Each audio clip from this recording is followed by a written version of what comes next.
Il est l'alpha et l'oméga. Il est le Dieu véritable, le Dieu tout-puissant. Il est le Seigneur des seigneurs. Il est le ressuscité, le vainqueur des vainqueurs.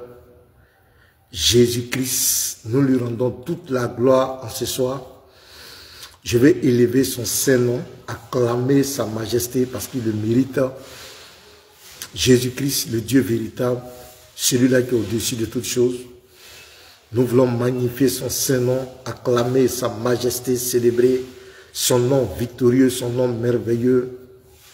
Lui-là qui nous donne la vie éternelle, le salut éternel. Lui-là qui nous donne la victoire sur Satan et les démons. Lui-là qui nous donne la force, l'espérance, l'espoir, là où il y a le désespoir. Celui-là qui apporte la bénédiction, là où il y a la malédiction. Jésus-Christ, nous sommes fiers de toi. Nous te célébrons, nous te magnifions. Parce que tu le mérites. Tu n'es pas comme ces dieux bavards, ces dieux qui se vantent mais qui ne font rien. Ces dieux qui se vantent dans ces livres.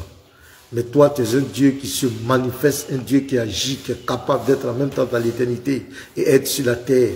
Un Dieu qui est capable en même temps d'être dans l'éternité et venir dans sa création. Un Dieu multidimensionnel. Nous voulons te rendre toute la gloire. Béni sois-tu à jamais, le Dieu triomphateur. Nous te soumettons ce live. Conduis-nous du début jusqu'à la fin par ta grâce. Merci Seigneur parce que tu le fais au nom de Jésus. Amen. Alléluia. Shalom. Bienvenue sur mon panel, sur le panel des apologètes de Jésus-Christ. Voilà. Que Dieu vous bénisse massivement. Vous devez partager. Nous devons partager. Nous devons partager. Voilà. Partagez. Faites monter le mercure. Paul Ngwa Maël. Sois béni. Lucien Seba. Sois béni depuis ta position. Les frères, partageons, partageons, partageons, partageons, partageons. Voilà, partageons. Partageons massivement. Faites monter le mercure. Voilà, partageons massivement. Partageons massivement. Lucien Seba, sois béni. Ouais, alléluia, sois béni, soyez béni. Soyez béni abondamment. Voilà, soyez béni abondamment. Mettez les cœurs, pompez les cœurs, partagez. Ouais, Herman Dou, sois béni depuis ta position. Voilà, partagez, partagez les frères, partagez. Mettez les cœurs, pompez les cœurs et partagez. Nous avons un enseignement très très important à partager. Voilà. Il faut partager. Il faut partager.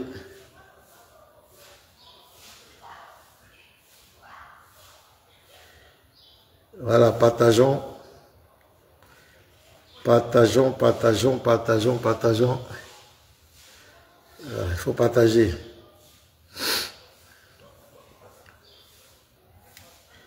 Partager, comment je suis en train de partager. Il faut partager dans le groupe.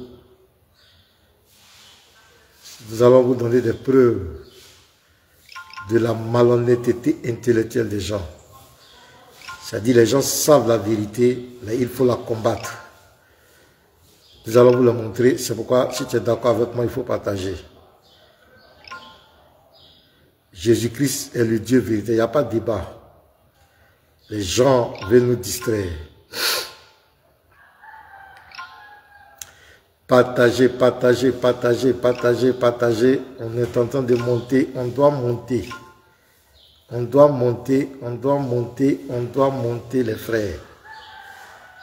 Voilà. Il y a un esprit de mensonge, d'antichrist, de manipulation qui veut égarer les gens. Nous sommes là pour le dénoncer parce que c'est de bonnes guerres.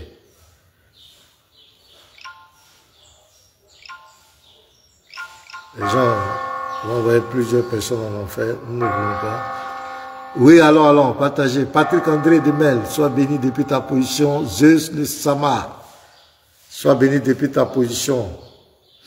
Soyez bénis, partagez, partagez, partagez.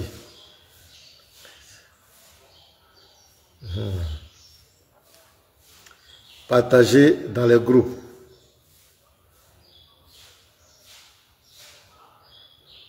Partageons dans le groupe, mettons les cœurs.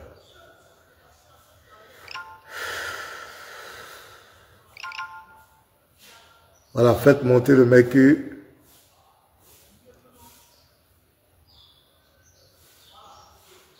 Voilà, ouais, moi je suis en train de partager, il faut partager.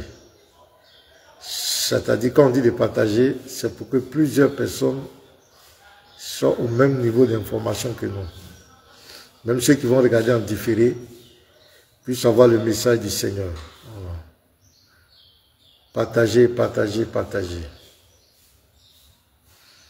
On va vous montrer des preuves accablantes, des preuves claires de la mauvaise foi, de l'ignorance de ces soi-disant prédicateurs de la Dawa. Taguez-moi Ismaël Aka, c'est lui que je vais corriger. Lui, c'est lui qui raconte le débat si la divinité est clos. Nous on a fait. Toi, tu peux clore le débat de divinité si ce n'est pas la malhonnêteté. Si ce n'est pas utiliser la malhonnêteté, le mensonge. Vous pouvez prouver que Jésus n'est pas Dieu dans la Bible. Ce musulman n'existe pas si ce n'est pas la malhonnêteté. Et il y a des versets tu ne pourras pas répondre. Tu seras obligé d'être malhonnête. C'est ce qu'on va prouver tout à l'heure. Vous allez voir comment c'est ridicule. Et puis c'est... Partagez le live, partagez. Je ne vous sens pas partager. Voici Daniel Assoumou. Sois béni depuis ta position. Comme Assouma, voilà. Aimé Yahoo, voilà, partageons les frères, partageons. Partageons, faites monter le mercure, partageons, partageons, partageons. Alors un peu d'effort, voilà, nous sommes en train de monter. Il faut partager, il faut partager. Voilà, il faut partager, il faut taguer. Partager, ça ne se paye pas. Mettez les cœurs, surtout pompez les cœurs, pompez les cœurs, pompez les cœurs, pompez les cœurs pour sécuriser le direct.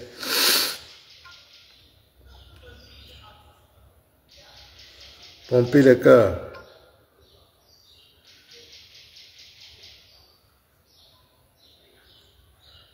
Voilà, allons-y, allons-y. Voilà, nous sommes en train de monter, on doit monter.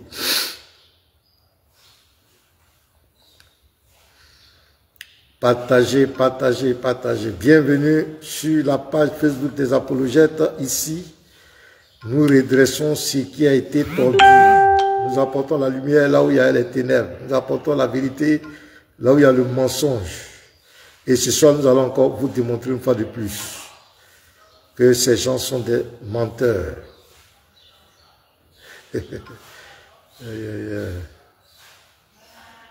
Partageons, partageons, partageons, partageons.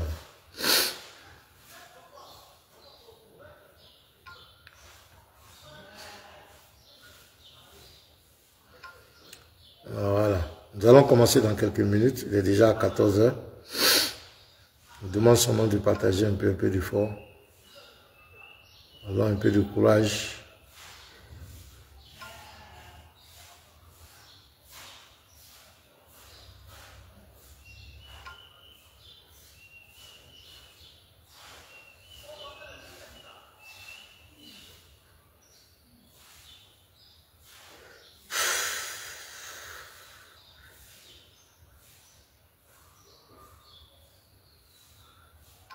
Ouais, Daniel Koulibaly, shalom à toi. Gina, shalom. Voilà, partageons. On va commencer dans quelques minutes. Quelques minutes, on va commencer. Continuez de partager, continuons de partager les frères. Continuons de partager jusqu'à ce que... Ok. Voilà, Ginette Kodjovi, épouse, sois béni, Lucien Collier, sois béni. Voilà, tous. Zida Olivier, soyez bénis. Voilà, je vous aime fort. On va attaquer le vif de cette première vidéo. Je vais vous montrer une première vidéo. Où, enfin, il y a ce Ismaël Aka qui reconnaît que le Jésus de la Bible n'est pas le Jésus du Coran. Ça, c'est très bien. Et c'est ce qu'on a toujours enseigné. Vous allez écouter cette vidéo. C'est par là qu'on commence. Après, je vais vous montrer les deux vidéos. Scanner l'a dit hier. Alors les nouvelles sont bonnes, je vous laisse écouter et on se prend après. Les nouvelles sont bonnes. Il a reçu la révélation de Jésus. Écoutez très bien. Je dis, je l'assume. C'est pas un regret parce que le Jésus de la Bible n'est pas le Jésus du Coran. J'espère que vous allez bien. J'espère que vous m'avez bien compris. Voilà. Je l'assume. Je dis, je l'assume. C'est pas un regret parce que le Jésus de la Bible n'est pas le Jésus du Coran.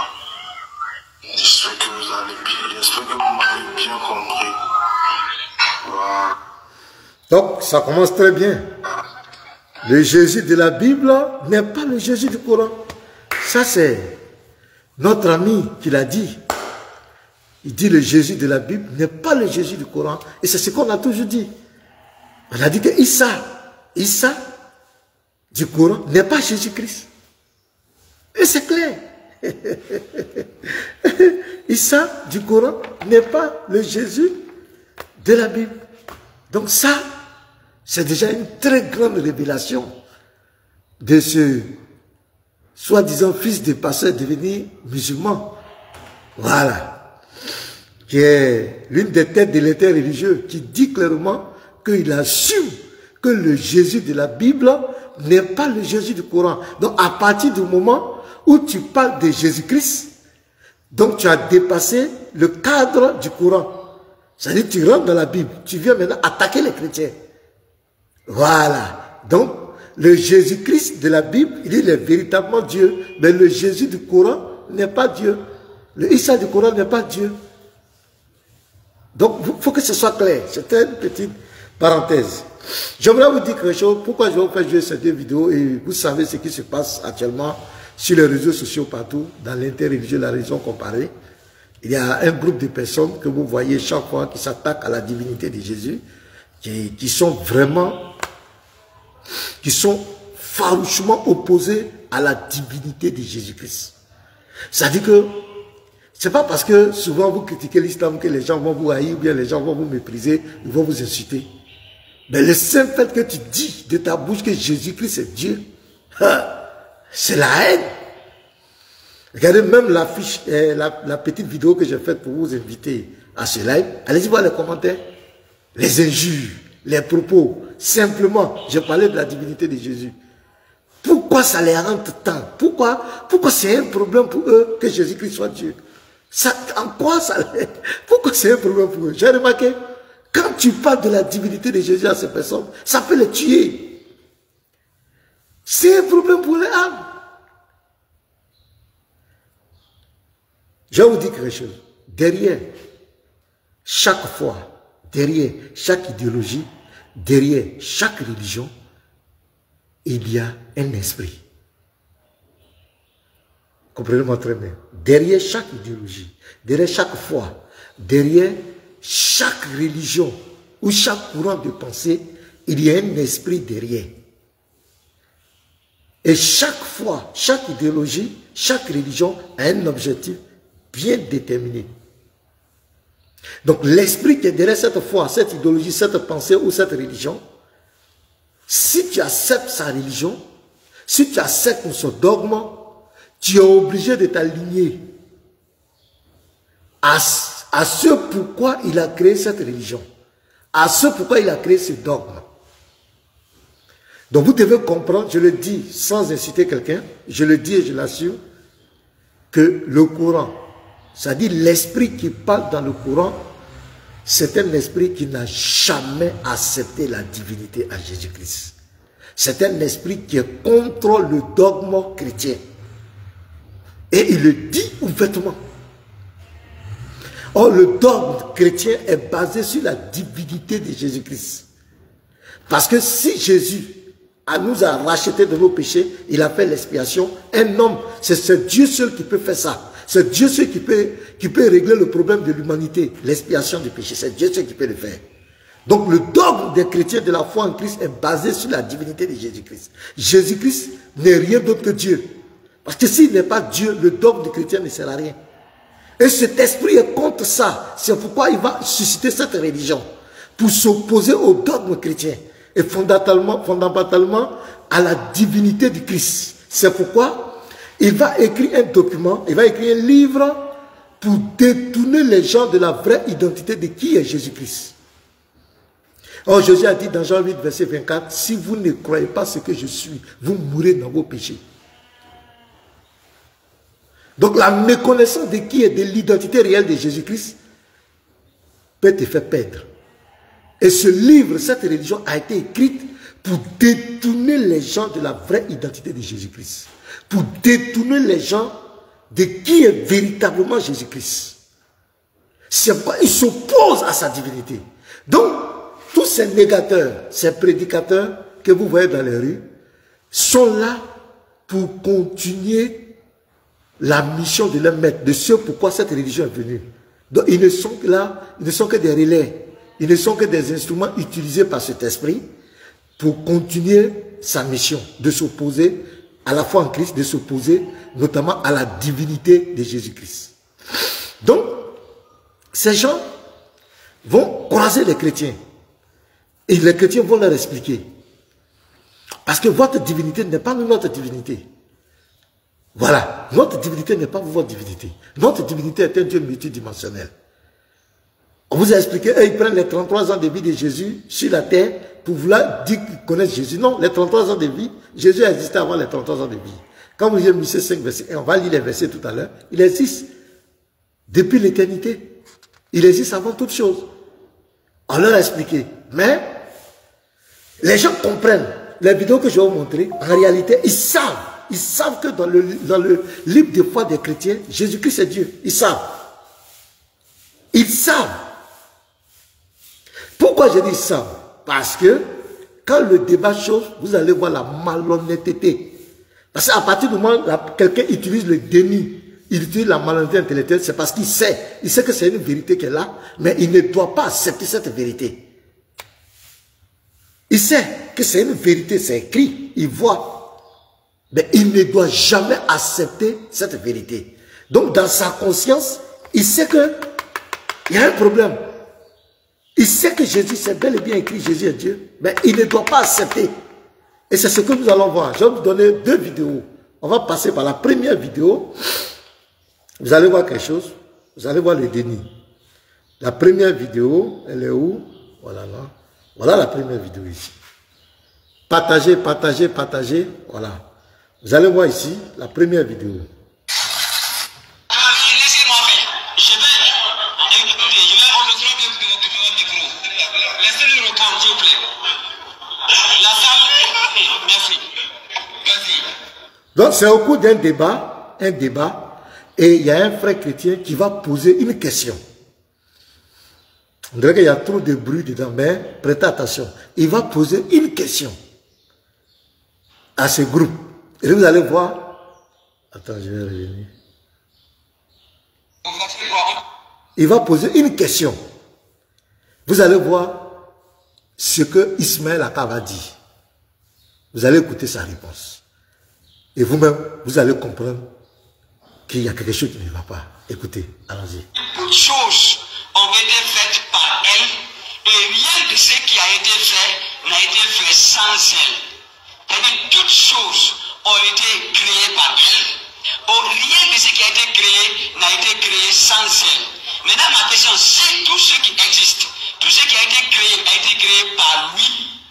Il est dans la création ou bien au-delà de la création? Il est à l'intérieur ou bien à l'extérieur de la création? Donc voici la question. Il dit, comme il est dit dans Jean 1, le prologue de Jean, on dit la parole a créé toutes choses. Le frère demande, la parole est dans la création ou bien elle est au-delà de la création? Je veux comprendre. Il faut que tu nous répondes. Vous allez écouter. Vous allez écouter. Allons-y. C'est ma question. Merci, vous avez compris. Merci beaucoup. Vous dites que vous posez la question de savoir qu'est-ce que Jésus est dans la création. C'est ça? Parce que là, il est dit que Jésus est la parole. Et au verset 3, il dit, toutes choses ont été faites par elle. C'est tout ce qui a été créé par elle. Maintenant, si c'est la parole qui a créé tout ce qui a été créé, elle fait partie de la création ou bien au-delà de la création. Merci. Voilà. Je réponds à ta question, mais déjà, je te mets au défi. Si tu me montres dans le verset que tu as lu, qu'on dit que Jésus est la parole, tu verses l'eau là sur moi, tu me baptises. Première problématique. Il dit, il dit dans Jean 1, là, Jean 1, la parole, là, que le type n'a qu'à lui montrer que c'est Jésus. Les frères, écoutez-moi très bien. Voici ce qu'il dit. Et il te dit l'eau, voici l'eau. Si tu me montres que c'est Jésus qui est la parole là, tu me baptises. Écoutez, et regardez la suite. C'est écrit. Vas-y, lis dans Jean 1, verset 1 à 3. Oui. Au commencement était la parole. Et la parole était avec Dieu. Et la parole était Dieu. C'est où il écrit Jésus là-bas? Hein? T'as attendu? Ok. Merci.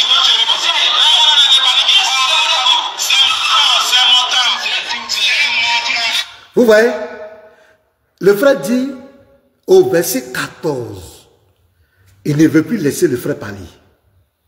Il dit de prouver que la parole là, c'est Jésus, que ce n'est pas Jésus. Il dit que si le type prouve que c'est Jésus, il va le baptiser.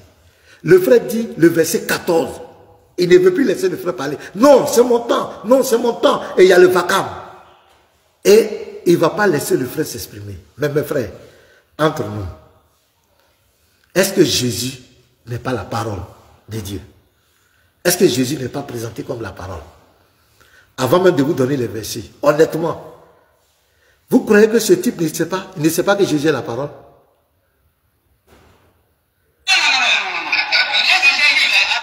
Je vais remettre, écoutez très bien, le frère va dire, je vais te prouver ça au verset 14. Il ne va pas laisser le frère parler. Est-ce que vous croyez que lui, dans sa conscience, il ne sait pas que Jésus est la parole? Et que c'est la parole qui a créé toutes choses? Je reprends. Baptiste. C'est écrit. Il a dit qu'il est dans la création. C'est ça? Parce qu'il a dit que Jésus est la parole. Et au verset 3, il dit, toutes choses ont été faites par elle. C'est tout ce qui a été créé par elle. Maintenant, si c'est la parole qui a créé tout ce qui a été créé, elle fait partie de la création ou bien au-delà de la création. Merci. Voilà. Je réponds à ta question, mais déjà, je te mets au défi. Si tu me montres dans le verset que tu as lu, qu'on dit que Jésus est la parole, tu verses l'eau là sur moi, tu me baptises. Écoutez. Vas-y, lis dans Jean 1, verset 1 à 3. Oui. Au commencement était la parole. Et la parole était avec Dieu. Et la parole était Dieu. C'est où il écrit Jésus là-bas? Hein? T'as attendu? Ok. Merci. Donc le frère dit, verset 14, il ne va pas laisser le frère lire. Parce que le verset 14 montre clairement que c'est Jésus qui est la parole. Parce qu'on dit quoi? La parole a été faite chair. Et elle a habité parmi nous pleine de grâce.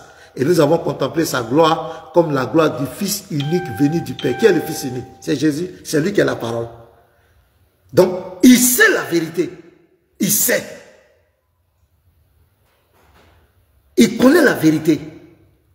Ça, c'est la première vidéo que je voulais vous montrer pour attirer votre attention. La deuxième vidéo sera très spectaculaire.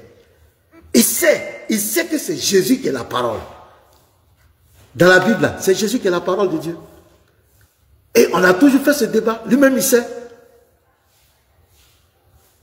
Et on a toujours dit que la parole et Dieu sont un. Dieu et sa parole sont un. Il a fait des débats sur ça. Mais aujourd'hui, dans un débat, on lui pose cette question. Puisqu'on dit que c'est la parole qui a tout créé, il va maintenant mélanger du temps.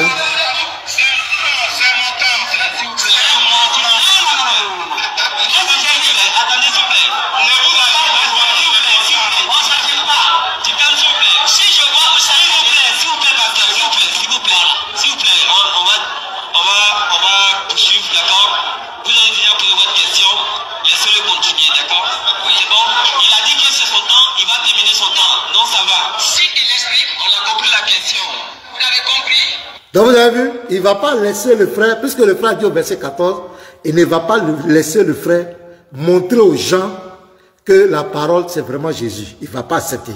Et le modérateur va intervenir. Parce que tu as lancé un défi. Tu dis si tu me montres que c'est Jésus qui est la parole, tu me baptises. Maintenant le frère est en train de parler, tu dis non c'est mon temps. Puisqu'il a dit au verset 14, Jésus-Christ c'est la parole. Je vous donne un verset. On va aller dans Apocalypse. Excusez-moi, on va aller dans l'Apocalypse. Apocalypse 19, le verset 11. Qu'est-ce qui est écrit là-bas? Excusez-moi, hein. Je vais prendre le verset, on va aller doucement. Voilà. Vous la Bible. Apocalypse, partagez le live, partagez le live. La deuxième vidéo sera très spectaculaire, les frères. Les gens, ils connaissent la vérité, ils savent. Parce que quelqu'un qui se comporte comme cela, il ne peut pas dire non. Il connaît la vérité, il sait. C'est le déni. Vous allez voir la deuxième vidéo. Apocalypse 19, le verset. Bon, on a déjà montré que Jean 1, 14 montre que la parole c'est Jésus. Ça, la personne ne peut le nier. D'où vient-il qu'on va lancer des défis et puis on empêche les gens de parler? Je vais lire. Qui est la parole? Apocalypse 19, verset 11 à 13. Puis j'ai vu le ciel ouvert et voici parut un cheval blanc. Celui qui le montait s'appelait fidèle et véritable et il juge et combat avec justice. On parle bien de Jésus. Ses yeux étaient comme une flamme de feu. Sur sa tête étaient plusieurs diadèmes. Il avait un nom écrit que personne ne connaît si ce n'est lui-même. Et il était revêtu d'un vêtement teint de sang. Son nom est la parole de Dieu. Son nom est la parole de Dieu. Jésus-Christ est la parole de Dieu. Et le monsieur, il le sait très bien que Jean 1, verset 1 à 14, dit que c'est Jésus. Dans Jean 1, verset 14, vous allez voir, on dit la parole, c'est Jésus, la lumière, c'est Jésus, c'est le même, le Fils, c'est lui. Mais d'où vient-il que le monsieur vient nier? Parce qu'il ne veut pas la vérité. Ils ne veulent pas la vérité. C'est là il dit aux gens que oui, mais si c'est moi, on ne va pas bouger. On ne va pas bouger, c'est ça. Tu vas nous montrer si Jésus n'est pas la parole. Voilà, deuxième vidéo. Voilà, c'est la deuxième vidéo même qui sera très spectaculaire. Écoutez très bien cette vidéo. C'est là que vous allez voir la malhonnêteté intellectuelle, le sophisme, c'est-à-dire le refus d'accepter la vérité. Vous allez voir.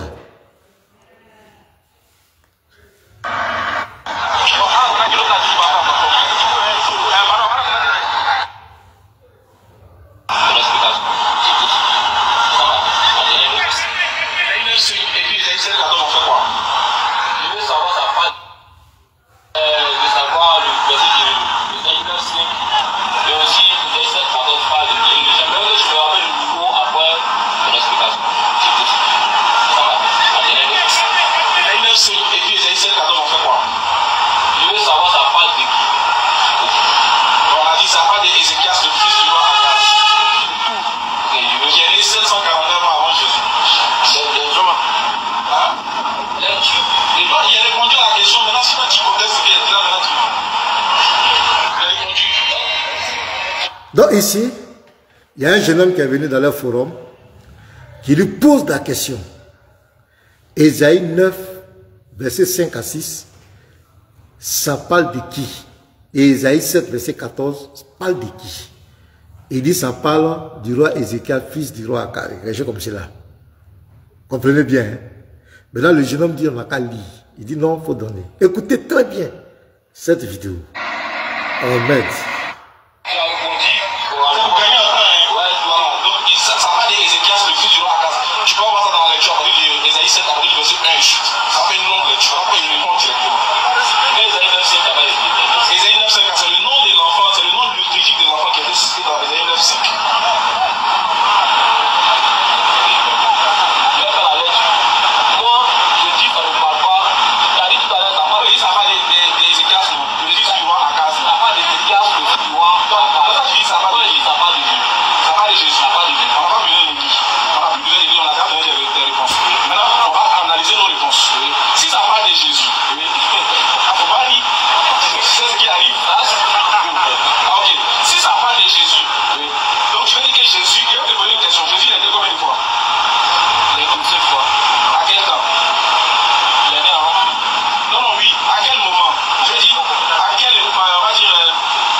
Donc, écoutez très bien.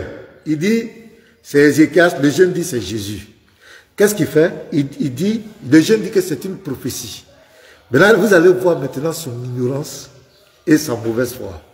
Il va maintenant jouer avec les verbes, la conjugaison du verbe. Écoutez très bien. Mais on va le corriger. Vraiment. Parce qu'il ne sait pas le langage d'Ésaïe. On va vous donner des prophéties où Ésaïe parle au privé. Ça dit que c'est pathétique, quoi. Écoutez-le.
Donc, première partie, on va corriger un peu.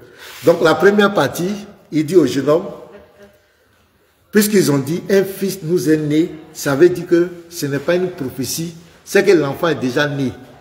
Et vous comprenez? C'est que l'enfant est déjà né, ça ne peut pas être une prophétie. L'enfant est déjà né. Vous comprenez les frères? Un fils nous est né. Donc, pour lui, ça ne peut pas être une prophétie. On va lire, vous allez voir. Je vais vous donner... Et après, je vais vous montrer la suite de la malhonnêteté. Puisqu'il a dit que c'est le... comment on appelle le roi Ézéchias, non? Après, le petit va lui poser une question. Ben moi, je vais vous montrer d'abord comment Ésaïe prophétise. On va prendre d'abord... On va prendre Ésaïe. On va prendre les prophéties. Il dit parce que Ésaïe a dit un fils nous est né. Donc ça veut dire que c'est déjà accompli. Maintenant, on va vous donner d'autres prophéties d'Ésaïe. Et nous allons voir. Donc, je vous donne quelques prophéties rapidement. Je prends d'abord Ésaïe 40, verset 3. Ésaïe 40, verset 3. Ça, c'est la prophétie concernant Jean-Baptiste. Vous allez voir à quel temps le verbe est conjugué. Il dit, une voix crie. Quand on dit une voix crie, ça veut dire quoi? C'est au présent. Mais est-ce que Jean était contemporain d'Ésaïe? Préparez au désert le chemin de l'Éternel, aplanissez dans les lieux arides une route pour notre Dieu. C'est au présent de l'indicatif. Donc Ésaïe parle au présent de l'indicatif. Mais Jean-Baptiste vient, dans Jean 1, le verset 23, Jean dit que cette prophétie c'est lui, c'est pour lui. Mais est-ce que Jean était contemporain d'Ésaïe? Les frères, est-ce que Jean était contemporain? Parce que ici c'est au présent, une voix crie. Il n'a pas dit une voix criera. Et ce qui est bizarre, dans Ésaïe 9, verset 5 à 6, il est dit là-bas, un fils nous est né. Maintenant, vous allez voir, pour montrer que c'est un truc qui va se passer au futur, vous allez voir. Puisque c'est un prophète. Le prophète, c'est quoi? C'est un homme de vision, c'est un homme spirituel. Dieu lui montre une action qu'il vit à l'instant T. C'est-à-dire l'action est au futur, mais lui, il vit ça. Donc, de la manière dont il voit, il exprime. Lui, il voit déjà l'accomplissement. Il voit que l'enfant est né. Il voit ça déjà spirituellement. Donc c'est ce qu'il exprime. Mais cet ignorant dit, on dit l'enfant nous est né. Donc l'enfant est déjà né. Ouais, ça c'est la première prophétie. Ici, Ésaïe 40, verset 3 dit, une voix crie. On n'a pas dit une voix criera. Une voix crie. Donc on va dire ici que cette prophétie ne peut pas concerner Jean. Regardez ce que Jean lui-même dit. Dans Jean 1, verset 23. Qu'est-ce que l'apôtre, le prophète Jean dit? Regardez, le prophète Jean-Baptiste dit, 1, verset 23. Regardez. Moi, dit-il, je suis la voix de celui qui crie dans le désert. Aplanissez le chemin du Seigneur, comme a dit le prophète. Jean dit cette prophétie-là, où Ésaïe prononçait qu'il était au présent, alors qu'il y a près de 800 ans entre eux. Mais le prophète, lui, il vivait l'action. C'était un spirituel. Je continue. Deuxième prophétie. Vous allez voir les frères. Deuxième. Je vais vous donner au moins, il y en a plein, mais je vais vous donner 4 prophéties au moins d'Ésaïe lui-même. Regardez, Ésaïe, qu'est-ce qu'Ésaïe dit encore? On va prendre Ésaïe 61. Ésaïe 61, le verset 1. Regardez ce qu'Ésaïe dit. Il prophétise ici. L'Esprit du Seigneur, l'Esprit du Seigneur, l'Esprit du Seigneur, l'Éternel est sur moi. Est sur moi. Il n'a pas dit sera sur moi. Est sur moi. Ça dit, il vit ça à l'instant T. Et cette prophétie s'attribue à la venue du Messie sur la terre. Et c'est confirmé dans Luc 4, quand Jésus va prendre dans Luc 4, verset 18 à 19, il va prendre le rouleau d'Ésaïe. Mais ici, le verset, est-ce que c'est conjugué au futur? Non, c'est au présent. L'Esprit du Seigneur, l'Éternel est sur moi. Car l'Éternel m'a oint. Ça, c'est au passé composé. M'a oint. Là, on va dire, mais c'est passé. C'est que c'est avant. M'a oint pour porter de bonnes nouvelles aux malheureux. Il m'a envoyé pour guérir ceux qui ont le cœur brisé, pour proclamer aux captifs la liberté et aux prisonniers la délivrance, pour publier une année de grâce de l'Éternel et un jour de vengeance de notre Dieu, pour consoler tous les affligés, pour accorder. Vous voyez, à quel temps le verbe est conjugué? Mais, qui a accompli cette prophétie? Mais Ésaïe parle au présent. Non seulement il parle au présent, il parle au passé composé. Mais pourquoi? On va venir donc, on peut dire que non, cette prophétie ne peut pas s'accomplir en Jésus. Parce que c'est déjà passé, c'est fait. Parce qu'il dit l'Esprit est sur moi. Il n'a pas dit sera. C'est sur moi. Les frères, ces gens ont un but clair. Parce que vous allez voir la question. Parce que après, quand le petit va expliquer, il va dire que la prophétie ne concerne pas Jésus. Maintenant, le petit va lui dire, bah, il va arriver sur les noms. Admirable conseiller. Il dit, il va demander à l'enfant de montrer où Jésus a porté ce nom. Le petit va lui poser la question. Toi, tu as dit que c'est Ézéchias, je ne sais pas c'est qui là. Montre-moi où lui l'a porté. Il va dire, il est l'heure. Il va dire, vous voyez? Donc ici, deuxième prophétie. Je vais encore. Je donne une autre prophétie dans Ésaïe. On va prendre par exemple David. David va donner une prophétie aussi. Le psaume 22. Regardez. Psaume 22. Le verset 16. Regardez la prophétie que David donne. Car des chiens m'environnent. Il parle au présent. Les chiens m'environnent.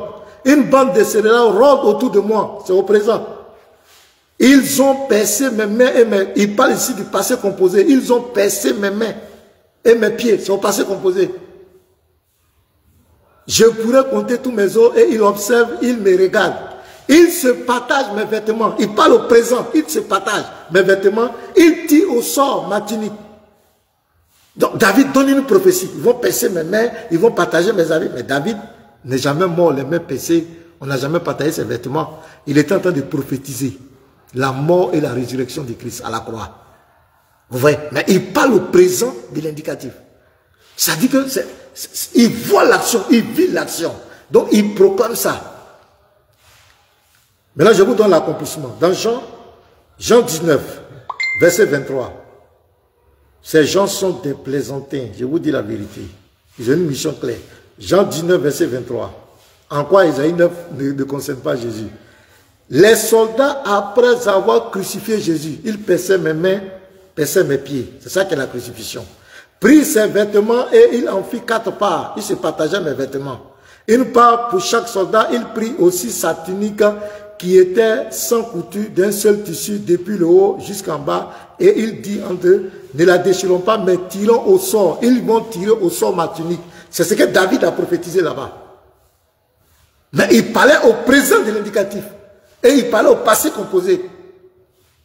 C'est comme ça le langage des prophètes. Il vit l'action. Donc, de la manière dont il vit l'action, il voit l'action, il l'exprime.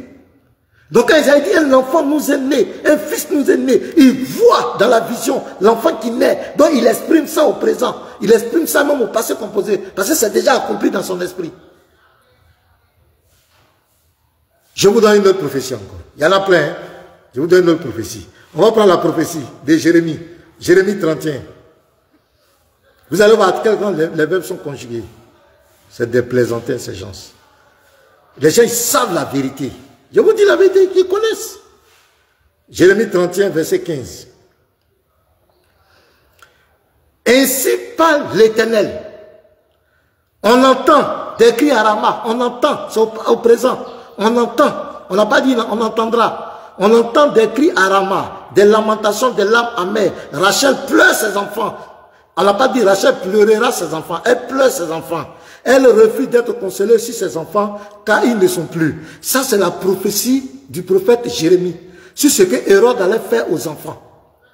Parce que les mages l'ont trompé. Mais Jérémie proclame, il prophétise ici, mais il parle au présent de l'indicatif. Est-ce que Jérémie était contemporain? Est-ce que cette histoire s'est passée au temps de Jérémie? Mais en tant que prophète, il vit l'action. Donc, il exprime l'action. Et vous allez voir l'accomplissement. C'est dans Matthieu 2. Ça est là, vous allez voir. Matthieu 2, Matthieu 2, le verset 16. Alors Hérode, voyant qu'il avait été joué par les mages, s'est mis dans une grande colère. Il envoya tuer tous les enfants de 2 ans et au-dessous, qui étaient à Bethléem et dans tout son territoire, selon la date dont il s'était soigneusement acquis auprès des mages. Verset 17. Alors s'accomplit ce qui avait été annoncé par Jérémie le prophète. On a entendu des cris à Rama. Mais lorsque Jérémie prophétisait là-bas, il parlait au présent de l'indicatif.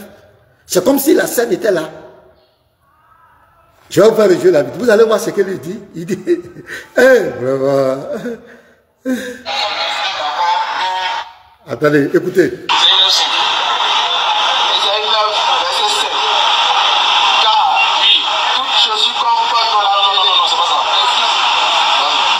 Écoutez très bien. C'est une prophétie, c'est un accomplissement. Un enfant nous est né là. Continue. Car un enfant nous est né. Oui. Un fils nous est donné. Un fils nous est donné. C'est une prophétie, c'est quelque chose qu'il a fait. Un fils nous est donné. Mais c'est une prophétie. Non, mais je mets ça. Continuons. Un fils nous est donné, et la domination reposera sur son épaule. On l'appellera admirable, conseiller, Dieu puissant, Père éternel, prince de la paix. C'est bon. Là, c'est toujours dans la prophétie. Maintenant, d'abord, dis-moi où cette prophétie-là, c'est accompli. D'abord, nous sommes décidés d'abord que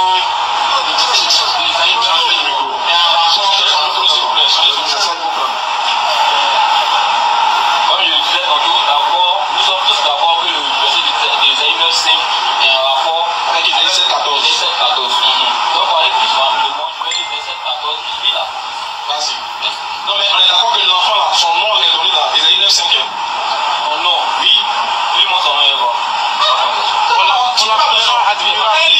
Quelque chose que tu dis que ça fait des mois tu me cherches dessus. Oui, on l'appellera admirable, conseiller. Son nom est déjà donné, Dieu puissant. On l'appellera éternel. Donc c'est la prophétie, on va prendre des noms. Voilà, donc dans la prophétie là, l'accomplissement de la prophétie, on va prendre le nom là-bas. Normalement,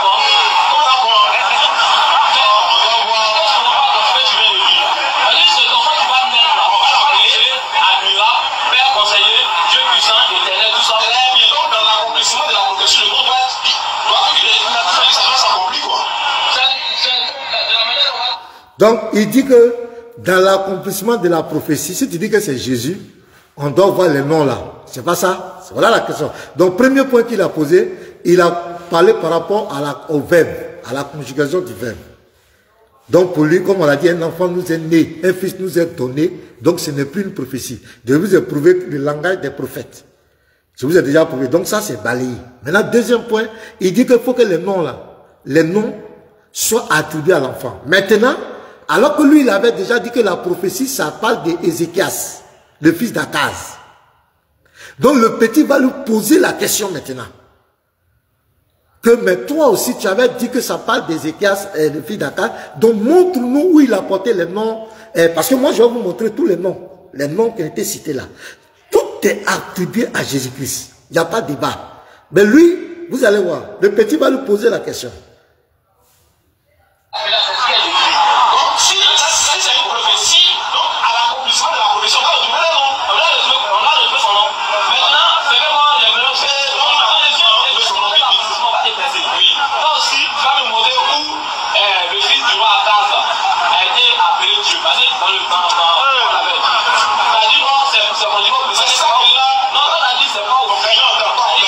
Voilà. Quand le petit a dit, toi aussi tu as dit que c'est le fils du roi Akaz là, donc les noms là, tu vas me montrer. Il dit quoi? Gagnons en temps. Et après il va dire que non, il y a beaucoup de personnes. Faut donner, puisque tu dis que ce n'est pas Jésus, que c'est le fils du roi. Donc tu dis les noms là, on doit voir sans Jésus. Maintenant le petit lui dit, toi aussi, montre-moi les noms là. Admirable conseiller, Père éternel, tant, montre-moi où le fils du roi Akaz là, il a porté ça. Il dit gagnons en temps. Attends, je vais rejouer. Les gens, regardez, écoute.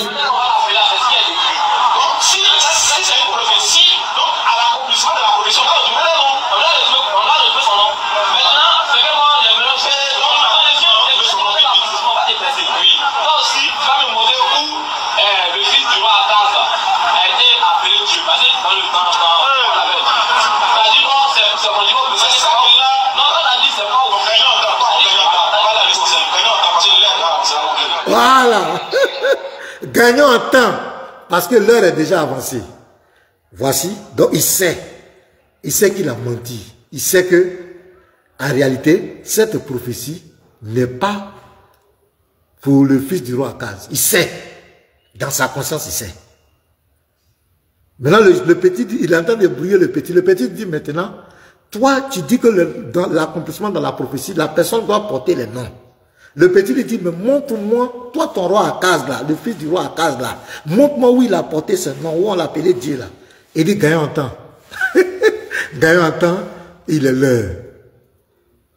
J'attire votre attention les frères. Et c'est ça qui va les condamner ces gens.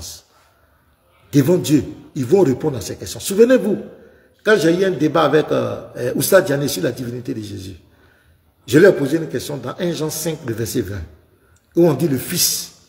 Le Fils là, c'est lui le Dieu véritable. Quand je lui ai posé la question, qu'est-ce qu'il a fait? C'est écrit. Parce que dans la Bible, tu ne peux pas prouver que Jésus n'est pas Dieu. Ce n'est pas possible. Tu peux raconter tout ce que tu veux, mais tu ne peux pas. Il y a des questions que tu ne pourras jamais répondre. Et à partir du moment où tu ne réponds pas à une question, c'est un jugement contre toi. Qu'est-ce qu'il a fait? Oustad Diané allait prendre le livre des témoins de Jéhovah. Que lui-même, il a combattu. Lui-même, il reconnaît que c'est un livre qui a été falsifié, modifié. Ils connaissent la vérité. Ils savent que c'est écrit dans la Bible que Jésus est Dieu. Ils savent. Mais il faut combattre. Surtout ce fils de soi-disant pasteur qui est devenu truc. Il sait. Il connaît. Il y a certaines vérités, il a lu, il sait. Mais il a dit beaucoup de choses. Il ne peut pas revenir sur sa parole. C'est pourquoi souvent, quand on parle, on critique l'islam, il est très choqué. Parce qu'il ne veut pas accepter qu'il s'est trompé. Parce qu'il a dit beaucoup de choses. Il y a des vidéos où il a parlé de son papa. Il a dit beaucoup de choses. Donc, même s'il découvre la vérité, ce serait difficile de venir en arrière. Il est obligé de foncer dans le sophisme, le déni. Maintenant, je vais vous montrer. Donc lui, il n'a pas été capable de prouver que c'est le roi. C'est le fils du roi Akaz qui a porté. Mais moi, je vais vous montrer que c'est Jésus-Christ. Tous les titres. On va prendre les titres. Donc, prenez Ésaïe 9, verset 6. On va voir c'est qui. Ça concerne qui. Et c'est là le débat est clos, de la divinité est clos. C'est fini. Voilà, c'est ici. Ésaïe 9. On va prendre chaque titre. Voilà. Et puis, on va voir. Car un enfant nous est né. Un enfant nous est né. Un fils nous est donné. Donc, premier point, c'est le fils. D'abord, quand Ésaïe parle ici, un fils nous est donné et la domination reposera sur son épaule. On va parler de la domination, on l'appellera l'admirable, conseiller, Dieu puissant, Père éternel, prince des pères. Donc, Ésaïe nous fait comprendre que ce fils qui va naître, il nous montre un peu les attributs, il nous montre un peu l'essence de ce fils qui va naître. C'est ce qu'Ésaïe veut nous faire comprendre. Que le fils qui va naître, il est divin. C'est pas n'importe qui. C'est pourquoi il dit clairement, on l'appellera, il est le Dieu tout-puissant. Il est Père éternel. On ne peut pas, il n'y a pas, un être humain ne peut pas être appelé Dieu tout-puissant. C'est pas possible. C'est Dieu seul. Ça, c'est un attribut qui est fait à Dieu. Donc, Ésaïe est en train de nous dire que le fils qui va naître là, c'est lui le Dieu tout-puissant. C'est lui le Père éternel. Maintenant, qui est le fils? Dans la Bible, qui on appelait le fils de Dieu? On va lire. Je prends ma Bible. On va lire. On prend d'abord On va prendre Zacharie. Donc lui n'a pas été capable de montrer que son fils du roi Ézéchias là, c'est lui qui a porté... Non, il n'a pas été capable. Il dit, il est l'heure. Le temps a avancé. Mais nous, on va montrer. Zacharie, on va montrer point par point. Prenez note. Zacharie 12, le verset 10. Ici. C'est l'Éternel qui parle. Pour prouver que c'est l'Éternel qui parle, on prend au verset 1. Zacharie 12, 1, oracle, parole de l'Éternel sur Israël. Donc on va au verset 12. Pour dire que c'est lui qui parle. Voilà. Verset 10. Alors je répandrai sur la maison de David et sur les habitants de Jérusalem un esprit de grâce et de supplication, et ils tourneront les regards vers moi, celui qu'ils ont percé. Bon, on connaît déjà ça. Ils pleureront sur lui comme on pleure sur un fils unique. Donc ici, on l'appellera un fils nous est né. Un fils nous est né. Donc on nous présente ici, l'Éternel dit, quand il viendra et qu'il sera percé, il sera comme un fils unique. Donc ici, qui est le fils unique? Qui est le fils de Dieu? Qui a été présenté comme le fils de Dieu? Je ne parle pas des fils de Dieu ou un fils de Dieu. Je dis, qui est présenté comme le fils de Dieu? C'est Jésus-Christ. C'est lui qui est présenté comme le fils. Donc le roi et le fils du roi Ézéchias, ou bien quoi là? On ne l'a jamais appelé fils de Dieu. Il n'est pas fils. On ne l'a pas dit, il est le fils. Ça, on est d'accord les frères. Moi je dis ici, nous ne sommes pas dans la passion. Nous sommes dans la vérité. Je suis pasteur, je ne peux pas vous mentir. Ce sont les Écritures, je lis. On va prendre le prologue de Jean. C'est clair. Jean 1, au commencement était la parole. Vous connaissez, au verset 14. Et la parole a été faite chair et elle a habité parmi nous pleine de grâce et de vérité. Et nous avons contemplé sa gloire comme la gloire du Fils unique. Qui a encore porté le Fils? Donc c'est l'accomplissement de la prophétie de Zacharie 12, verset 10. C'est lui qui est le Fils. Voilà. Jésus lui-même parle dans Jean 5, verset 25. Il se présente comme le Fils de Dieu. Voilà ici. En vérité, je vous le dis, l'heure vient et elle est déjà venue où les morts entendront la voix du Fils de Dieu. C'est lui le Fils. Un Fils nous est donné. C'est lui le Fils. Voilà. Verset 26. Car comme le Père a la vie en lui-même, ainsi il a donné au Fils, le Fils, d'avoir la vie en lui-même. Le Fils, c'est lui. Donc déjà, premier critère, c'est Jésus. Donc on s'en va. Donc le Fils, c'est qui? C'est Jésus. C'est l'accomplissement. Lui, il a dit, il est l'heure. Parce qu'il était dans le mensonge, c'est le déni. La vérité est là. Donc premier critère, le Fils, c'est Jésus. Et la domination reposera sur son épaule. Qui doit dominer? Ésaïe et Michée 5. Allons-y. Allons-y. C'est celui qui doit dominer, c'est qui? Michée 5, le verset 1 à 2. C'est qui? Qui domine? Qui va dominer là? Qui aura la domination? Michée 5. C'est qui? Il est où? Voilà. Michée 5, verset 2. Et toi, Bethléem, Ephrata, petite entre les milliers de Judas, de toi sortira pour moi celui qui dominera sur Israël et dont l'origine remonte aux temps anciens, au jour de l'éternité. C'est qui? Celui qui doit dominer, celui qui dominera, dont la domination repose sur le pôle. Il s'appelle Jésus-Christ. Ésaïe 9, verset 6, parle bien de Jésus-Christ. Ça ne parle pas du fils du roi Ézéchias. C'est pourquoi mon ami a dit qu'il est l'heure. Chez nous ici, n'est pas encore l'heure. L'accomplissement de cette prophétie de Michée 5, c'est dans Matthieu 2. Oh, c'est extraordinaire. La Bible est trop claire. Matthieu 2, verset 6. Voilà l'accomplissement. Et toi, Bethléem, terre de Judas, tu ne sais pas. Ici, on parle de la naissance du Messie. Donc, Michée 5, celui qui dominera. La domination reposera sur le pôle, c'est Jésus-Christ. L'autre, il a dit, il est l'heure. En tout cas, il est vraiment l'heure. Quand on ment, il est l'heure. On l'appellera admirable. L'admirable, quand je suis allé voir le mot strong en hébreu, l'admirable, c'est Pélé. Le mot Pélé, qui veut dire miracle, qui veut dire prodige, qui veut dire merveille. Jésus-Christ, ça parle bien encore de Jésus-Christ. Sa naissance est une naissance miraculeuse. Toute sa vie a été une vie de miracle. Jésus, vraiment, c'est extraordinaire. On l'appelle l'admirable. Prenez le strong. Le mot hébreu qui est utilisé, c'est Pélé, qui veut dire miracle, prodige, merveille. des choses qui dépassent l'entendement. Sa naissance miraculeuse, son message extraordinaire. Il a fait des miracles. Vous pouvez voir tous les miracles qu'il a fait. Il a marché sur l'eau, il a parlé à la tempête, il a ressuscité les morts, il a parlé au vent. C'est lui l'admirable. C'est lui l'admirable, le miraculeux, l'homme le prodigieux. C'est lui encore. Montrez-nous le fils du roi Ézéchias a manifesté ces choses. Arrêtez de mentir. Arrêtez de mentir. On l'appellera conseiller.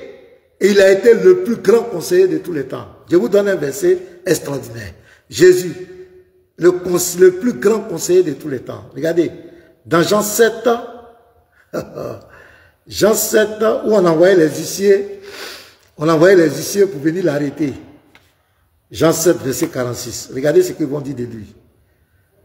Un grand enseignant, un grand conseiller, Jésus.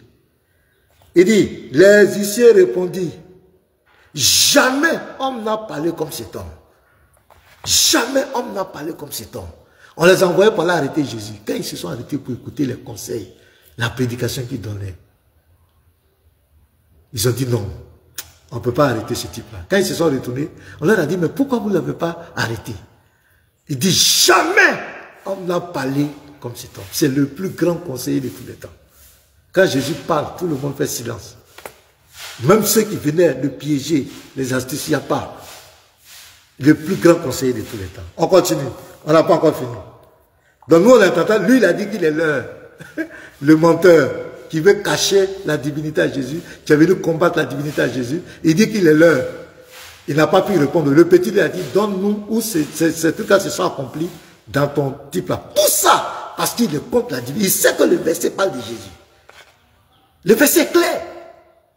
Il sait que le verset parle de Jésus. Car un enfant nous est né. Un fils nous est donné. Et la domination reposera sur son épaule. On l'appellera l'admirable, c'est-à-dire le miraculeux, le conseiller. C'est lui qui est le maître des conseils. Dieu tout-puissant. Mais là, on va aller. Et qui nous montre, on va lui montrer où Jésus est le Dieu tout-puissant. Les frères. Où Jésus est le Dieu tout-puissant. Il est le Père éternel. Il est le Prince de la paix. On va montrer. Donc je commence. Je vais d'abord dans Apocalypse. Apocalypse, je vous rappelle que c'est le résumé de tous les attributs, de toutes les manifestations de Jésus-Christ. Apocalypse. Si tu veux connaître Jésus, va lire Apocalypse. Tout. Là-bas, il est présenté comme le prophète au verset 1. Au verset 6, Apocalypse 1, verset 1, il est présenté comme un prophète. Il a joué le rôle de prophète sur la terre. Apocalypse 1, verset 6, il est présenté comme le Fils de Dieu. Apocalypse 1, verset 7 à 8, il est présenté comme le Dieu Tout-Puissant. On va lire ça. Apocalypse 2, verset 23, c'est celui qui sonde les cœurs et les reins, qui va juger tout le monde, qui va rendre à chacun selon ses œuvres. Apocalypse 3, verset 12, il est... Et les frères, tapotez, hein, tapotez. Ils m'ont... mettez les cœurs. J'ai dit tapoter, mettez les cœurs. Ils m'ont signalé, hein. Mettez les cœurs, le live a failli sauter. S'il vous plaît, mettez les cœurs. Mettez les cœurs. Voilà. Donc, je disais, Apocalypse 2, verset 23, il est celui qui sonde les cœurs et les reins. C'est Dieu seul qui peut sonder les reins et les cœurs. Non, m'a dit, Baba, ne mettez pas les cœurs ici. Pompez les cœurs, pompez. Maxime Tiendrogo, pompez. Vous devez pomper à côté. N'écrivez pas les cœurs ici, pompez. Il faut que le cœur monte, pompez. Ça dit pomper à côté là. Voilà, Apocalypse 3, verset 12. Il est présenté comme un homme qui a son Dieu. Et Jésus a joué le rôle d'un homme qui a son Dieu. Apocalypse 5, verset 6, il est l'agneau de Dieu. Apocalypse 5, verset 11 à 14, il est l'agneau qui est adoré. Apocalypse 5, le verset 9, il est l'agneau qui a été crucifié, qui a été immolé pour racheter tous les hommes. Vous comprenez? Apocalypse 19, verset 11, il est l'ami fidèle, le véritable ami, le véritable et le fidèle. Apocalypse 19, le verset 13, il est la parole de Dieu. Apocalypse 21, verset 6 à 7, il est le Dieu, celui-là qui donne, celui-là qui nous donne, qui rafraîchit, qui nous donne l'eau à boire gratuitement, comme il a dit dans Jean 4, verset 14, et au verset 6, il dit, je serai son Dieu, il sera mon fils. Jésus proclame là qu'il est Dieu. Apocalypse 22, le verset 1 à 4, moi et le Père, nous sommes un. Ils sont le même trône. L'agneau et Dieu ont le même trône. Ils ont le même nom. Ils ont la même face. Ils ont les mêmes serviteurs. Apocalypse 22, verset 6 à 7, il est le Seigneur, le Dieu des esprits des prophètes. Et celui qui envoie ses anges dans son église est confirmé dans Apocalypse 22, verset 16. Moi, Jésus, j'ai envoyé mon ange pour vous attester ces choses dans les églises. Apocalypse 22, verset 13, il est l'alpha et l'oméga, le premier, le dernier, le commencement et la fin. Donc, ici, je prends Apocalypse 1 maintenant pour vous montrer qu'il est le Dieu Tout-Puissant. Apocalypse 1, le verset 7 à 8. Voici, il vient. Retenez le mot vient. Il vient avec les nuées. Un homme, un être humain ne peut pas venir sur les nuées. Le seul qui vient sur les nuées, dans les nuées, sur les nuées, c'est Dieu seul. Exode 34, verset 5.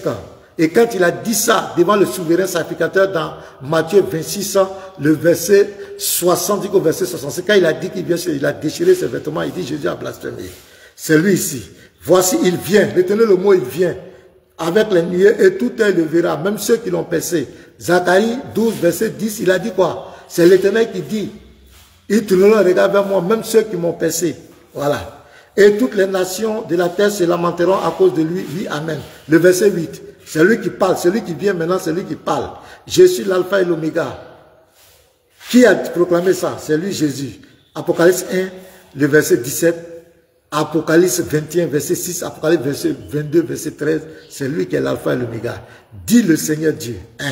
Celui qui est, qui était et qui vient. Qui vient? Verset 7. Voici, il vient. Celui qui vient, qui a été percé. L'alpha et l'oméga. C'est lui qui est le Seigneur. C'est qui a été percé? C'est Jésus-Christ. Et celui qui vient, au verset 8, et qui vient, il est le Tout-Puissant. On vient ici. Déjà, ici, quand un enfant nous est né, un fils nous est donné, le fils c'est Jésus. Et la domination, c'est lui qui dominera. Michée 5, verset 1. On l'appellera l'admirable, l'admirable, le miraculeux, naissance miraculeuse, toute une vie de miracle. Conseiller, il a été l'un des plus grands conseillers, le plus grand prédicateur de tous les temps. Unique en son message de tolérance, d'amour et de conseil. Dieu Tout-Puissant, on dit, il sera le Dieu Tout-Puissant. Apocalypse 1, le verset 7 à 8. C'est lui qui est le Dieu Tout-Puissant. On continue. Père éternel. On continue. Est-ce que le roi, le fils du roi d'Ézéchiel a été appelé Père éternel? Arrêtez de mentir. C'est là où vous dites déjà, les débats sur la divinité, c'est le déni, le mensonge. Vous connaissez la vérité. Vous connaissez la vérité. Pourquoi on te demande, il faut montrer maintenant les noms, tu dis qu'il est l'un. Aujourd'hui, on te dit que la parole de Dieu, c'est Jésus, tu dis non.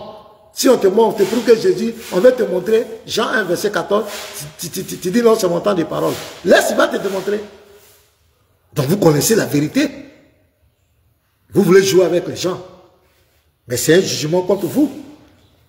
Père éternel. Ok, on va aller dans Père éternel. Je commence par une première démonstration pour montrer que Jésus est le Père. On commence. Je vais commencer par le prologue des gens avant de continuer. Au commencement était la parole. La parole, c'est Jésus. Il n'y a pas de débat. La parole, c'est Jésus. Et la parole était avec Dieu. Dieu, on peut dire Dieu, c'est qui? Dieu ici, c'est le Père. Donc la parole était avec le Père. Jésus était avec le Père. Est-ce qu'on est d'accord? Dieu, c'est le Père. La parole, c'est Jésus. Il n'y a pas de débat. Vous comprenez? Et on remplace maintenant la parole par Jésus. Au commencement était Jésus. Jésus était avec le Père. On est d'accord? C'est le même. Et la parole, Jésus était Dieu. Jésus était le Père. Le prologue des gens même clôt le débat que Jésus était le Père. C'est lui qui était au commencement la parole, qui était avec le Père. Et c'est lui qui est le Père. Et au verset 14, il est venu sur la terre, il a pris la forme humaine. Quand il vient dans sa création, il prend la position de fils. Donc Jean 1.1 déjà nous montre que c'est lui qui est le Père. Maintenant lui-même il est là. On va interroger Jésus. Jésus, qui est le Père? Qui est ton Père? C'est dans la Bible, il a répondu de façon claire. Jean 14, le verset 7 à 10. Il va nous dire clairement. On va lui poser la question. Lui-même va parler. Verset 7 d'abord. Si vous me connaissiez, vous connaîtrez aussi mon Père. Et dès maintenant, vous le connaissez et vous l'avez vu. Ah bon, quand c'est comme les mécréants vont prendre la parole, il dit, ouais, dans Jean 5, verset 37, Jésus dit, Jésus ne s'adressait pas, il s'adressait aux pharisiens. Et quand il dit, vous n'avez jamais vu Dieu, vous n'avez jamais vu sa face, il parle de leur incrédulité. Comme le dit dans Ésaïe 59, verset 1 et suite, Dieu dit que ce sont vos péchés qui vous cachent ma face. Quand on dit tu ne vois pas la face de Dieu, ce n'est pas physique, c'est une parole spirituelle. Ça veut dire que tu n'es pas dans la volonté de Dieu. Tu ne peux pas voir la gloire de Dieu. Donc, dans Jean 5, verset 37 et suite, Jésus s'adressait aux pharisiens. Il parlait là de l'incrédulité. Et quand vous lisez Matthieu 14, et suite, il dit quoi? Ceux qui voient, après que ceux qui voient ne voient pas, ceux qui entendent n'entendent pas. Il parle ici de l'incrédulité. Quand tu es voilé, quand tu es spirituellement égaré, incrédule, Jésus parle ici que ça veut dire que c'est un aveuglement spirituel, c'est une surdité spirituelle. Jean 5, 37. Vous lisez, vous allez voir la suite qui s'adressait ici aux pharisiens. Et il ne parlait pas de le voir physiquement, mais c'est une parole spirituelle. Maintenant ici, il dit, si vous me connaissez, vous connaîtrez aussi mon Père. Clair. Et dès maintenant, vous le connaissez et vous l'avez vu. Clair. Philippe lui dit, Seigneur, montre-nous le Père et cela nous suffit. On l'appellera le Père éternel. Montre-nous le Père. Jésus, ton Père qui est plus grand que toi, ton Père qui t'a envoyé, le Père, le Père, le Père, le Père, le Père qui est plus grand, qui m'a envoyé, c'est qui? Ton Père là, c'est qui? Jésus.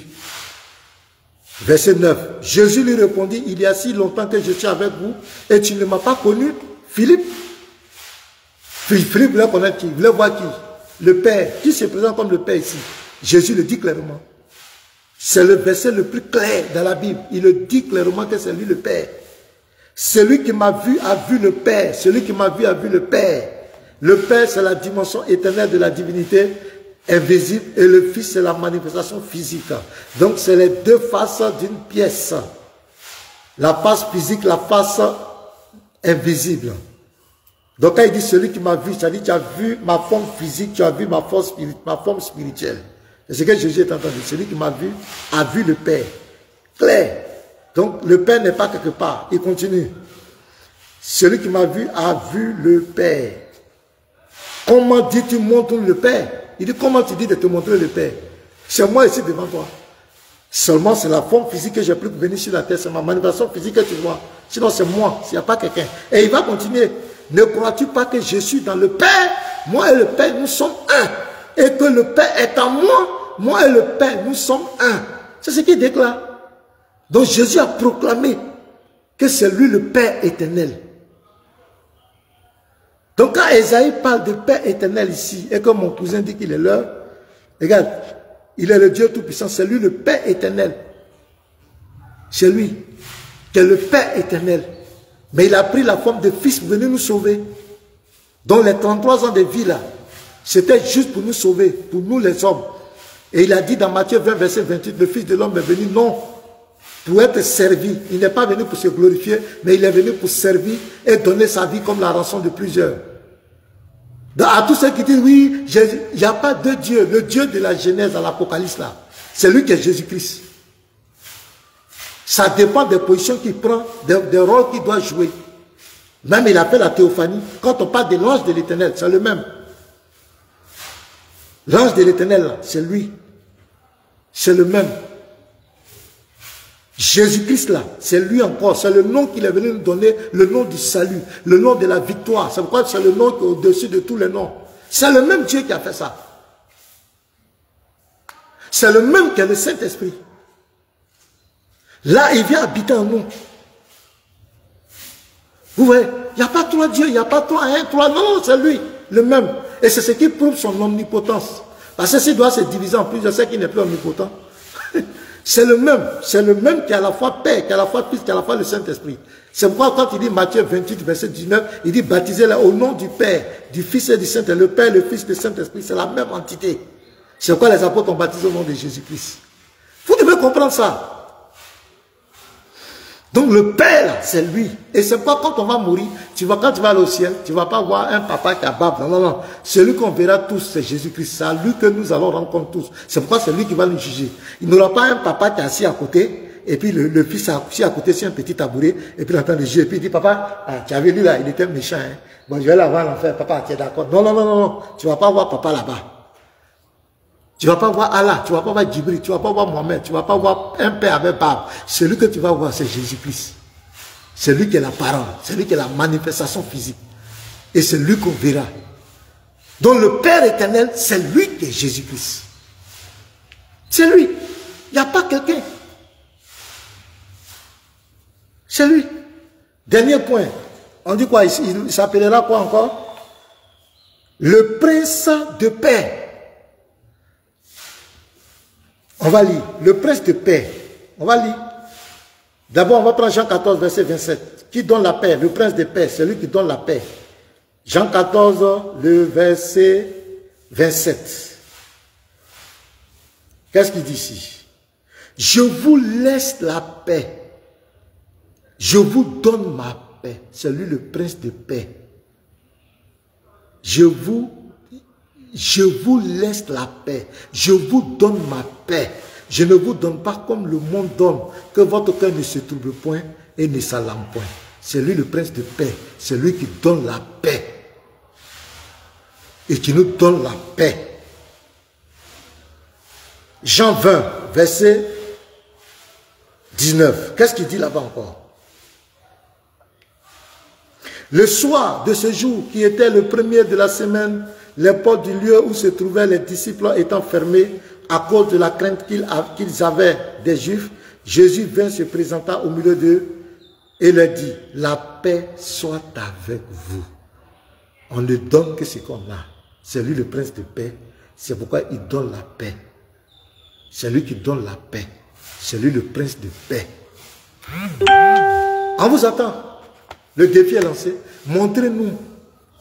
Nous, on vient de montrer que tous ces attributs dans Ésaïe 9, le verset 5, verset 6, est clair. Ça parle de Jésus-Christ. Et c'est ça qui montre, c'est ça qui clôt tout le débat. Parce que Ésaïe te dit clairement, Ésaïe te donne la nature de ce fils clairement. C'est pourquoi dans Philippiens 2, verset 5 à 7, 6 même, on dit, lui qui était de condition divine, il s'est dépouillé et il a apparu comme un simple homme. C'est pourquoi il est né comme le fils, comme un bébé. Mais Ésaïe te dit que le fils qui va naître là, il te dit que le fils là, qui est donné là, car Dieu a tant aimé le monde qu'il a donné son fils unique, le fils qui est donné là. Voilà. C'est lui. La domination reposera sur son épaule. On l'appelait admirable, conseiller. C'est lui le Dieu tout-puissant. C'est lui le Père éternel et c'est lui qui donne la paix, le prince de paix. C'est ce qu'Ésaïe est en train de dire. Clair. Et ça montre que Jésus est Dieu. Il n'y a pas de débat. Il n'y a pas de débat. Le prophète Ésaïe, ce n'est pas n'importe qui. Ça, il n'y a pas quelqu'un qui peut prouver que c'est le roi Akab. Ou bien tu vas nous montrer à quel moment le fils du roi Akab est appelé fils. À quel moment sa domination a reposé son épaule, il a dominé. À quel moment on l'appelait l'admirable, le miraculeux. À quel moment il était le conseiller. À quel moment il était le Dieu tout-puissant. À quel moment il était le Père éternel. À quel moment il était le prince de la paix. Vous allez nous montrer ça. Il n'y a pas de débat. Nous, on vient de vous montrer, avec les versets à l'appui, que ça concerne Jésus. Donc arrêtez de dire les leurs, arrêtez de mentir. Donc je vous réjouis les 2 vidéos. Et puis, je vais m'arrêter là. C'est clair. Je vous réjouis les 2 vidéos. Première vidéo ici, on lui pose la question.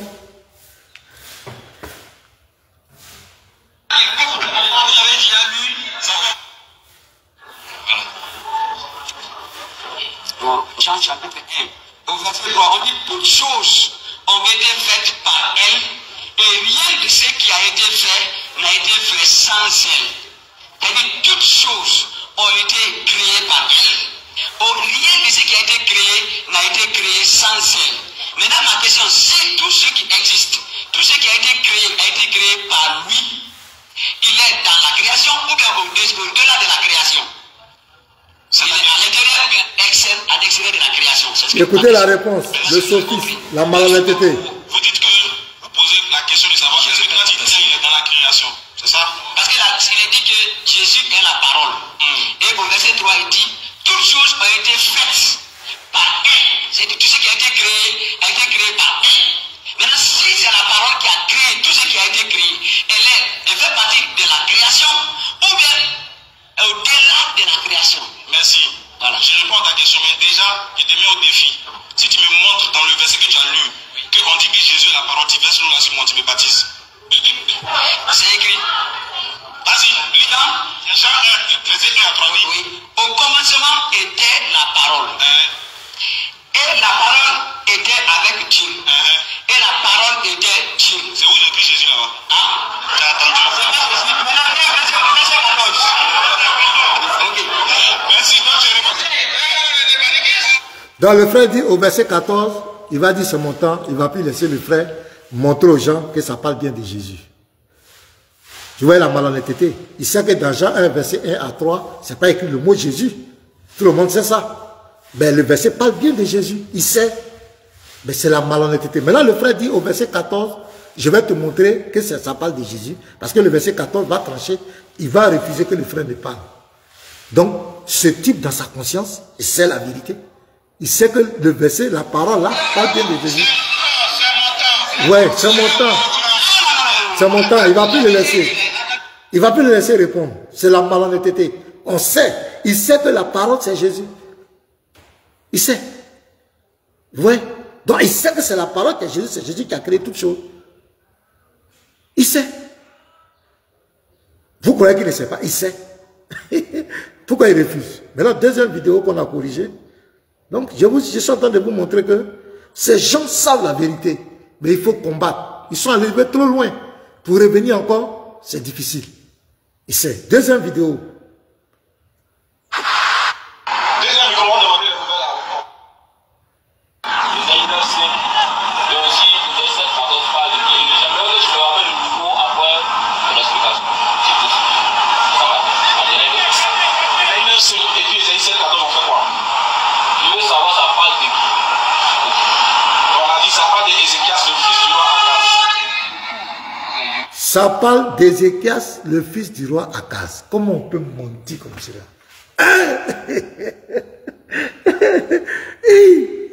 Isaïe 9, il dit que ça parle d'Ézéchias, du fils du roi Akaz. Et c'est là qu'on a la suite. Le jeune homme va lui montrer de prouver que comment on appelle, les attributs qui ont été détaillés. Est-ce que le fils du roi Akaz a porté ça? Ézéchias, le monsieur va dire qu'il est leur. Il est vraiment leur. Il ne va pas répondre. Et nous avons montré tout, que ça parle bien de Jésus. Tous les attributs, point par point. Le Fils, c'est lui. Celui qui est la domination, celui qui doit dominer, c'est Jésus. Comme l'a dit dans Michée 5, verset 1. On l'a démontré. L'admirable, c'est lui. Le miraculeux, c'est bel et bien Jésus. Le conseiller, c'est lui. Il n'y a pas plus grand conseiller que Jésus. Plus grand conseiller que Jésus, ça n'existe pas. Au point même que des huissiers étaient allés l'arrêter dans Jean 7, verset 46. Ils ont dit jamais, homme n'a parlé comme cet homme. On vous a présenté le Dieu Tout-Puissant. On vous a présenté que c'est bel et bien Jésus-Christ. Le Père éternel, on vous a présenté avec les versets que c'est Jésus-Christ. C'est un résumé. Pour ceux qui vont prendre le live, vous allez voir, tous les versets sont là. Le Prince des Pères, on vous a présenté que c'est Jésus. Nous disons à la DDR, à Ismaël Aka, le soi-disant fils du pasteur, dont on ne connaît pas le pasteur, on ne connaît pas le nom de son pasteur, en Côte d'Ivoire, nous on ne le connaît pas. Dites-lui de venir nous montrer que les attributs là, il n'a qu'à nous montrer où le Ézéchias, le fils du roi Akaz là, a apporté ses attributs, ou qu'il se taise à jamais. C'est le défi, il n'a qu'à nous montrer ça. S'il dit que ça ne parle pas de Jésus, il n'a qu'à nous montrer où ça parle de l'autre là. Il nous montre où on l'appelait Dieu éternel, où on l'appelait Père éternel, Dieu tout-puissant, le prince de paix, l'admirable, le conseiller, le fils, celui qui va dominer. Qu'il vienne nous montrer ça. C'est ce que nous attendons. S'il ne le fait pas, qu'il se taise, qu'il arrête de dire que lui, et ils ont bouclé le débat sur la division, ils ont prouvé que Jésus n'est pas Dieu. Mais pourquoi tu mens? Tu dis que Jésus n'est pas... Pourquoi tu mens? En Jean 1, à partir du verset 1, le prologue de Jean, ça parle de qui? Ça parle de Jésus. La parole, la lumière qui vient créer tout homme, c'est qui? C'est Jésus. Donc, vous connaissez la vérité. Arrêtez de mentir aux gens. Arrêtez de mentir. Vous mentez. Et vous savez pertinemment que ces versets parlent.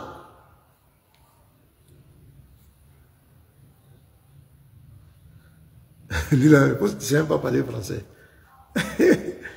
Arrêtez de mentir. Ce sont des menteurs. Je vous dis la vérité. Et je répète, Oussa Diané, en plein débat sur la divinité de Jésus, 1 Jean 5, le verset 20, il est allé prendre le livre des témoins de Jéhovah. Or, les témoins de Jéhovah, ils ont imprimé leur propre Bible, puisque eux ne croient pas en la divinité de Jésus-Christ. Et c'est une secte, ce ne sont pas des chrétiens, je le dis. Ils ont imprimé les livres. C'est comme aujourd'hui, tu vois, et puis tu imprimes, tu enlèves les parties, ils ont coupé les versets, coupé les versets, tous les versets qui parlent de jeûne, de prière, parce qu'ils n'aiment pas le jeûne et la prière. Ils ont coupé tous les versets qui parlent de la divinité. Ils ont tout coupé. Et ce monsieur Oussa Diané, il avait fait plusieurs débats avec ces témoins de Jéhovah. Et qui avait dit que les livres est faux. Mais comment dans un débat devant plus de 7000 personnes, on lui pose une question qui met en exergue la divinité de Christ. Tellement qu'il est condamné, il est proclamé à nier cela, il allait mettre sa main dans le caca. Ça dit que lui-même, là où il reconnaît que c'est un livre qui est faux, c'est là qu'il allait prendre le document pour là. Vous croyez qu'il ne connaît pas la vérité? Il voit, il sait que c'est écrit. Pourquoi il allait prendre le livre des témoins de Jéhovah? Parce qu'il savait que si le verset que j'ai lu est clair, il n'y a pas d'ambiguïté. Mais pour contredire, il va aller prendre le mensonge. Comment quelqu'un qui est de vérité peut aller prendre un document qui est faux, que lui-même dans sa conscience dit que c'est faux pour vouloir venir défendre sa cause? C'est pathétique. Que Dieu vous bénisse les frères. Je crois que partagez massivement. Voilà, le temps est parti.